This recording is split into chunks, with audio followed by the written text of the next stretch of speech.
নমস্কার। আপনারা সবাই হয়তো অনেক পটির সমস্যা নিয়ে ভুগতে পারেন বা অনেক পায়খানা হওয়ার না হওয়ার কনস্টিপেশন অনেক রকমের সমস্যা নিয়েই ভুগতে পারেন। যদি আপনাদের মধ্যে কারোর দেখতে পাচ্ছেন যে পটির রং কালো হচ্ছে, হালকা কালচে বাদামি রং হচ্ছে, তখন বুঝবেন যে আপার জিআই ট্র্যাক্টের ইনফেকশন আছে বা আপার জিআই ট্র্যাক্টের কোনো ধরনের সমস্যা আছে।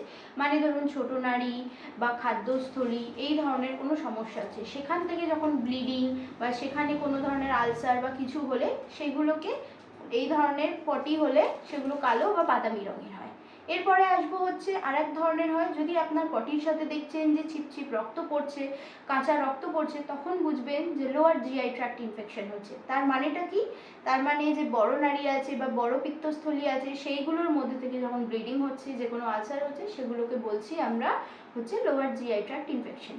এর সঙ্গে যখন আপনাদের পটিটা পুরোপুরি কালচে রঙের হবে, মানে যেরকম বলা হয় বেড়ালে পটির মতন পটি, তো সেগুলো হলে আপনার পটির সাথে প্রোটিন আছে, মানে আপনার কিডনির সমস্যা আছে। নমস্কার।